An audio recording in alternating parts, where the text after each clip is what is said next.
Hi everybody, I'm Manny, and we're going to be talking about CY model. P-40 Warhawk is a 90-inch wingspan. It's about 30 pounds, maybe just over 30 pounds, and I finally got it done. This aircraft is sold by rcwarbirds.com. The owners are Chris and Cindy Hogg, wonderful people. I've spoken to them on multiple occasions and over some issues, and problem solved. No ifs, ands, or about it, but I do appreciate their help.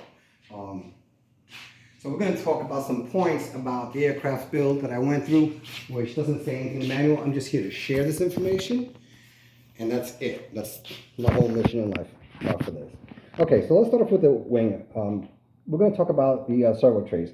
Notice that one servo tray opening is towards the aft, and the other one's towards the leading edge of the wing. You need to have them set up like that. The reason being is because there's only one size push rod for all of the control surfaces, which is 85 millimeters. If you switch them around, you're not going to be able to have them fit. Okay. Another thing is, and this is just my way of doing things. When it comes out of the flap, I like my servo arm to be all the way aft as possible. That way, when I go full flaps, it'll be at a 90-degree angle. Okay. The manual is going to say start off a 90-degree angle, and when you go full flaps, it'll be far forward as possible. I just like it this way, so I use my own 440 push rods. Okay. Be careful with the clevises because they are very, very long and they can protrude through the wing. Okay, so when you put them in there, dry test them. You shouldn't be forcing anything. Just dry test them out, measure, cut, and then you can go ahead and glue them in place. Okay. The next thing I'm going to talk about will be the landing gear. Very robust landing gear. These are JP landing gears. They're electric. And then when you put the cover on for the landing gear, they are made out of fiberglass. They are specific, L and an R, which the manual does not state. But if you look at them, it'll tell you which wing they go to. So they are wing specific. Okay. When you place them on there, okay, make sure that you have them as centered as possible and that it fits completely flush on the surface. One of them had a bit of a twist to it, so it wasn't sitting down perfectly. Not a big deal. Since it's made out of fiberglass, you can heat it up a little bit and give it a little bit of twist. When it cools down, it'll stay flush. So that was a quick fix for me. Okay. Mind, once you have this installed, you're not going to have access to the mounting screws. So I don't recommend you using epoxy or any kind of permanent adhesive because to get it out might cause you damage to the surface of the wing. You don't want that. What I'm using, you can get at any automotive store at a pretty reasonable price, would be silicone. I use transparent silicone adhesive and it holds on great, and nobody will be the wiser. Okay, when it comes down to the wheel well, okay, it's not going to sit flush because you have a wing rib right about here, okay, that you're going to have to pretty much sand down to almost flush.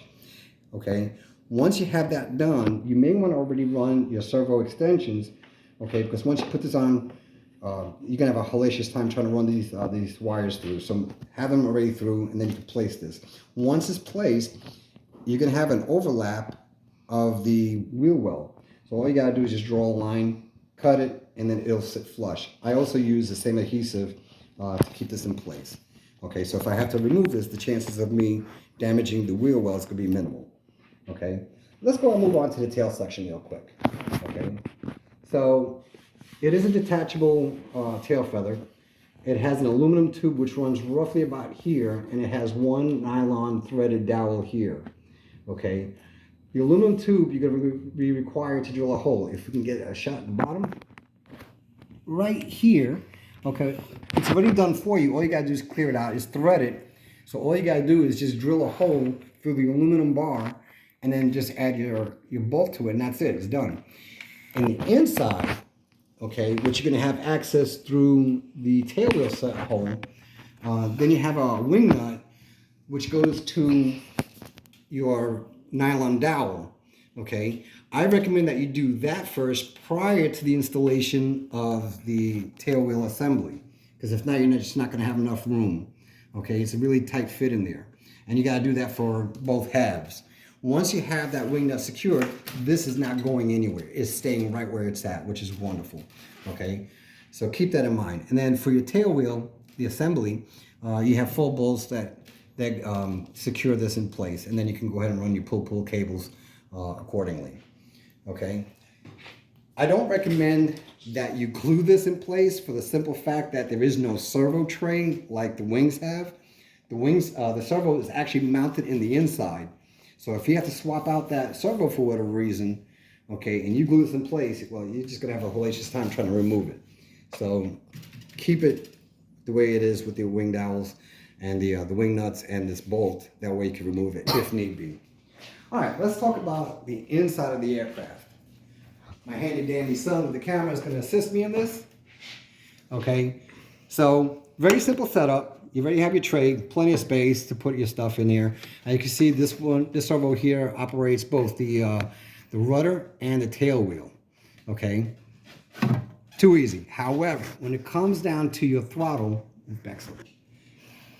okay, when it comes down to your throttle, okay, you have the two servo trays down here. You can't really use them, in my opinion, because then you're gonna have to create this crazy design on the push rod that goes to your throttle linkage. Okay, I like having a straight as possible connection. Okay, so what I did was over here, okay, I placed my servo. Okay, I used a simple servo tray, mounted it there, and I ran it straight, just a straight line. The same thing with my choke servo. I mounted it over here with an extra servo tray that I had, and it just runs right through to the choke, and that's a simple setup. Now in this area here, okay, and in this area here, you want to keep that free and clear because you got to put your wing nuts that hold the wing in place. Okay, so keep that in mind. Okay, and then I just added my ignition switch and my receiver switch right over here. Okay, and over here I mounted my controller for the landing gear. Okay, it gives you the option to use screws. I use double-sided tape. This thing is just not going anywhere. Okay, so it's perfect. And then of course I like my Frutava. I know people like the Spectrums, that's fine. And then over here and here, I just attached my batteries to my receiver and to my landing gear and my ignition, which is over here, 2000 milliamps. Okay, let's go on, moving on to the cowl. The cowl is a wonderful thing. It's very thick, sturdy, fiberglass cowl, and it uses 6 bolts that you have to drill, and it comes with these wooden blocks where you add your blind nuts and then you glue them from the inside. Okay, the spinner is sold separately. It's carbon fiber with a 5.5-inch back plate. I'm using an EME 60cc with a Biela 20x10 prop, and you just have to cut the cone out yourself. This is like the second time I ever cut a cone, and I actually like the job the way it came out. Okay, when I bought this, I ordered it from Cindy, and not only did she send me this, and I got this within like 3 or 4 days, which was very quick. She also sent me some snow here to South Carolina from Texas. Okay, I appreciate the snow, but I could have done without it, even though my kids do appreciate it. Okay, and then I had it mounted. So that was a quick build.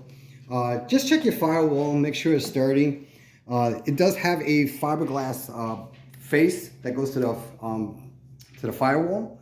Okay, make sure that's secured. I didn't have any real major problems with it, but you always want to secure these things. Make sure that everything is glued, so you don't have any issues. Other than that, you have plenty of air coming in from the air intake here and the mouth opening over here.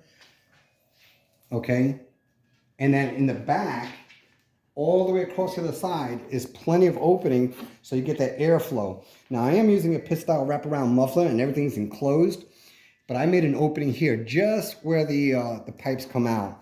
Okay, so I get all that hot air out of here, and it adds a little bit more flow to keep the inside a little bit cooler. Okay, it's a shame that I couldn't use an EME 60 with the auto start.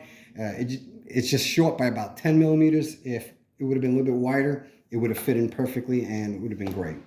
But hey, I'm good at flipping and I need the strength anyway, so we're good. Okay, well, that's all I have to say. It's a great aircraft. It's a great project. It's definitely not for beginners. If you're going to be a beginner and you want to purchase it, I highly recommend that you have somebody with experience to help you out with the aircraft. That way you don't have any frustrations. But it's a great aircraft. They have other models there for you to select a bunch of warbirds. They got the Avenger, they got a variety of types of P-47s, Mustangs, wonderful aircrafts that they have. Talking with Chris, he even said the larger aircrafts, like the 100 cc's, not only is the fuselage fiberglass, but also the wings. Okay, so you just got to go check them out, guys. You really got to do that. All right, thank you very much, and I hope to see y'all at the field. Thank you.